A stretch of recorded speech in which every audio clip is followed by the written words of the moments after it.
Hello students, the learning verse channel में आपका स्वागत है। आज हम सीटेट के हिंदी के पास्ट ईयर क्वेश्चंस करने वाले हैं आपके। ये वो क्वेश्चन है बच्चों जो आपके 4-5 वाले एग्जाम में आए थे 2023 में शिफ्ट 1 के अंदर। ये एक पेडागोजी के क्वेश्चन है हिंदी के जो 16 से 23 तक है। चलिए क्वेश्चन को एक एक करके चेक करते हैं। हमारे पास क्वेश्चन नंबर 16 है। ये क्या बोल रहा है, निम्नलिखित में से किस भाषा को अध्ययन की मदद से औपचारिक स्थितियों में सीखा जाता है। मतलब देखो, दो तरह की भाषाएं होती हैं। एक जो आप बचपन जब आप पैदा होते हैं तो आप अपने आप सीखते हो, दूसरा वो लैंग्वेज जो आप किसी स्कूल या इंस्टीट्यूशन में जाके सीखते हो। तो यहाँ पर हमारी बात हो रही है औपचारिक स्थिति, मतलब आप कहीं पर जा रहे हो, किसी स्कूल के अंदर या इंस्टीट्यूशन के अंदर जाकर वो लैंग्वेज सीख रहे हो, तो वो आपकी द्वितीय भाषा होती है। चलिए क्वेश्चन नंबर 17 पर आगे बढ़ते हैं। क्वेश्चन नंबर 17 क्या बोल रहा है हमारे पास, रचनावादी जो उपागम है वो संप्रेषणात्मक उपागम से किस मान्य में अलग होता है, मतलब भिन्न होता है, मतलब अलग होता है। तो जो क्वेश्चन नंबर 17 है हमारे पास, 17 का आंसर है ए।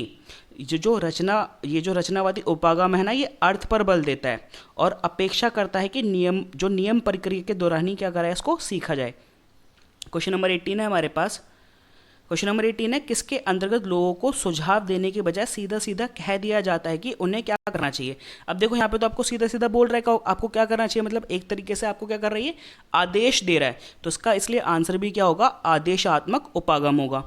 चलिए क्वेश्चन नंबर 19 को देखते हैं। क्वेश्चन नंबर 19 हमको क्या बोलता है, जब आप किसी अभ्यास में या जो आपकी सामग्री है, मतलब सामग्री में शिक्षार्थियों के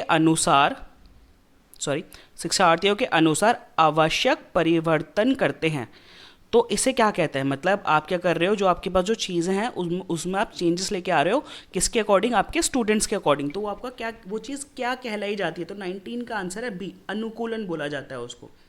चलिए क्वेश्चन नंबर 20 को देखते हैं।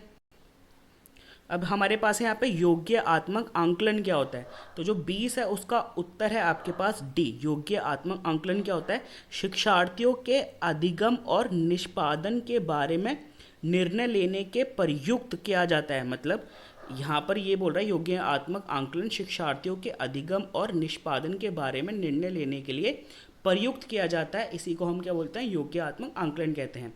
अच्छा, एक और ये भी याद रखना कि ये जो निदानात्मक होता है, ये क्या होता है, जो छात्र होता है, मतलब छात्रों की विषय संबंधी कठिनाइयों और कमजोरियों को ज्ञात कर रहा, मतलब छात्र किस चीज़ में अच्छे हैं या किस चीज़ में वो कमज़ोर हैं, वो अगर अगर क्वेश्चन इससे रिलेटेड हो तो उसका आंसर क्या होगा, निदानात्मक उपागम। बट यहाँ पर योग्य आत्मक उपागम, तो इसका ऑप्शन है हमारे पास डी, करेक्ट है। चलिए नेक्स्ट क्वेश्चन पर आगे बढ़ते हैं। Question number 21। क्वेश्चन नंबर 21 क्या बोल रहा है, किस उपागम के अंतर्गत किसी बच्चे को कई शब्दों की वर्तनी गलत लिखने, मतलब बच्चा क्या कर रहा है, चीज़ों को गलत लिख रहा है, के बावजूद भी उन्हें समग्र भाषा प्रयोग के अच्छे अंक दिए जाते हैं। तो इसका जो करेक्ट आंसर है वो क्या है, देखो समग्र भाषा का प्रयोग कर रहा है, तो इसका यही आंसर है हमारे पास, ऑप्शन नंबर ए। समग्र भाषा के अंदर ही ऐसा किया जाता है कि वो गलत वर्तनी लिख रहा है, तब भी उसको क्या हो रहा है, आपको मार्क्स दिए जा रहे हैं। चलिए क्वेश्चन नंबर 22 हमें क्या बोल रहा है। 22 क्वेश्चन है, जब हम किसी विशिष्ट सूचना को जानने के लिए कोई पाठ्य सामग्री पढ़ते हैं, मतलब आपको कोई भी इन्फॉर्मेशन चाहिए, उसके लिए आप कोई आर्टिकल पढ़ रहे हो कहीं से भी, चाहे इंटरनेट हो गया, किसी बुक से हो गया, न्यूज़पेपर हो गया, मैगजीन हो गया, तो इस प्रकार का जो पठन है ये क्या कहलाया जाता है। तो देखो, जब आपको कोई पर्टिकुलर इन्फॉर्मेशन चाहिए होती है ना, आप चीज़ों को बहुत ही बारीकी से पढ़ते हो, तो इसलिए आपका आंसर भी क्या होगा, बारीकी से पढ़ना। चलिए नेक्स्ट क्वेश्चन पर आगे बढ़ते हैं। क्वेश्चन नंबर 23 है हमारे पास, दो उत्पादक भाषा कौशल कौन कौन सी चीज़ें शामिल है। तो आपका ऑप्शन है यहाँ पे डी, वचन और लेखन। आपका कौशल दो उत्पादन भाषा कौशल शैली के अंदर क्या होते हैं, शामिल होता है। क्वेश्चन नंबर 24 देखते हैं, प्रथम भाषा। ये तो क्वेश्चन नंबर 16 से रिलेटेड है। देखो मैंने आपको स्टार्टिंग के क्वेश्चन में बताया था ना, दो तरह की भाषा होती है। एक भाषा जो बच्चा खुद सीखता है अपने आसपास के इन्वायरमेंट में, जब वो बहुत ज़्यादा छोटा होता है, मतलब अर्ली चाइल्डहुड की एज के अंदर होता है। फिर बच्चा कहीं स्कूल में या इंस्टीट्यूशन में जाकर दूसरी लैंग्वेजेस सीखता है, तो औपचारिक रूप से सीखने वाली को तो हम द्वितीय भाषा बोलते हैं। अब बात करते हैं यहाँ पे प्रथम भाषा। अब प्रथम भाषा क्या होती है, तो 24 का आंसर है हमारे पास बी, कि बिना विशेष प्रयास किए, मतलब बच्चे ने बस अपने आसपास के, मतलब अपने पेरेंट्स को, अपने जो उसके दूसरे फैमिली मेम्बर हैं उनको ऑब्जर्व करा, वो कैसे बात करते हैं उस पर ध्यान दिया और वही लैंग्वेज उसने क्या कर दिया, बोलना शुरू कर दिया। तो यही हमारी क्या कहलाई जाती है, प्रथम भाषा। चलिए नेक्स्ट क्वेश्चन पर आगे बढ़ते हैं। क्वेश्चन नंबर 25 है हमारे पास, निम्नलिखित में से कौन सा ध्वनि का उत्पादन और बोध है। तो 25 जो हमारा आंसर है इसका ऑप्शन है स्वनिकी, हमारा क्या है, ध्वनि का उत्पादन और बोध है। चलिए 26 है हमारे पास, निम्नलिखित में से कौन सा श्रव भाषीय ड्रिल का अंश नहीं है, मतलब जो इसमें इंक्लूड नहीं होता, आपको वो बताना है इन चारों में से। तो 26 का हमारा आंसर है सी, विद्यार्थी व्याकरणीय नियमों पर ध्यान दें। तो ये व्याकरण पर ध्यान दे रहे हैं, तो यहाँ पे श्रव भाष्य से तो कोई लेना देना है ही नहीं, इसलिए हमारा जो करेक्ट ऑप्शन होगा वो क्या होगा, सी। चलिए 27 को देखते हैं। 27 क्या बोल रहा है, निम्नलिखित में से कौन सा उपागम मुख्य प्रभाव को सम्मुन्नत करता है। तो जो 27 है इसका आंसर है हमारे पास बी, सॉरी इसका आंसर है हमारे पास बी है बच्चों, ये ना ऊपर नीचे हो गए हैं, ठीक है, ये एक्चुअली में ना ये यहाँ पर होना चाहिए था और यहाँ पर होना चाहिए था। तो हमारा ऑप्शन क्या है यहाँ पर, बी, संप्रेषणात्मक उपागम।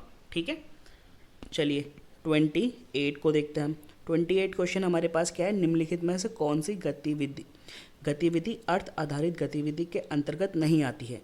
मतलब ये आपके पास 4 गतिविधियां हैं, इसमें से जो अर्थ आधारित नहीं होती वो बतानी है। तो उसका जो हमारे पास जो 28 है इसका आंसर है हमारे पास डी, प्रत्येक शब्द को पढ़ना। देखो जब आप हर एक वर्ड को पढ़ते हो, आप सिर्फ उसको पढ़ ही तो रहे हो, वहाँ पर अर्थ का कोई लेना देना नहीं है। पाठ को सन अंत क्रिया करना, इसके अंदर आपको अर्थ चाहिए तो ये नहीं होगा। पूर्व ज्ञान का इस्तेमाल तो अर्थ चाहिए, नहीं होगा। पढ़ना और फिर वृत्य दूसरों को सुनाना, इसमें भी अर्थ चाहिए तो नहीं होगा। बस शब्दों को पढ़ने के लिए हमें अर्थ की आवश्यकता नहीं होती। तो निम्नलिखित में से कौन सी गतिविधि अर्थ आधारित गतिविधि के असंगत नहीं आती, वो कौन सा होगा, प्रत्येक शब्द को पढ़ना। चलिए क्वेश्चन नंबर 29 है हमारे पास, जो अधिगम योजना के बारे में क्या चीज़ सही है आपको ये बताना है। तो उसका आंसर है सी, जो अधिगम योजना होती है ना आपकी क्या होती है, बाल केंद्रीय योजना होती है। ये ना तो लचीली या अध्यापक केंद्र या फिर एक ही तरीके पर आधारित नहीं होती, ये क्या होती है आपकी बाल केंद्रित, ये पूरी की पूरी बच्चे पर आधारित होती है, मतलब बच्चे को केंद्र मानकर की जाती है। आज का लास्ट क्वेश्चन है हमारे पास, गलतियों का विश्लेषण अध्ययन क्या कहलाया जाता है। तो यहाँ पर मतलब अब बच्चा गलतियाँ कर रहा है तो उसका विश्लेषण क्या कहलाएगा, त्रुटि विश्लेषण, क्योंकि इसका मतलब ही क्या होता है कि गलतियों पर ध्यान देना। आई होप आपको हमारे ये 16 से लेकर 23 तक के सारे क्वेश्चन समझ में आए होंगे। बच्चों ये वो क्वेश्चन थे जो आपके ना 4 फरवरी वाले एग्ज़ाम में पूछे गए थे इसी साल 2023 में शिफ्ट 1 के अंदर। अगर आपको हमारी वीडियो पसंद आई है तो प्लीज़ हमारी वीडियो को लाइक एंड शेयर करें अपने दोस्तों के साथ। And all the best for your exam. Thank you guys.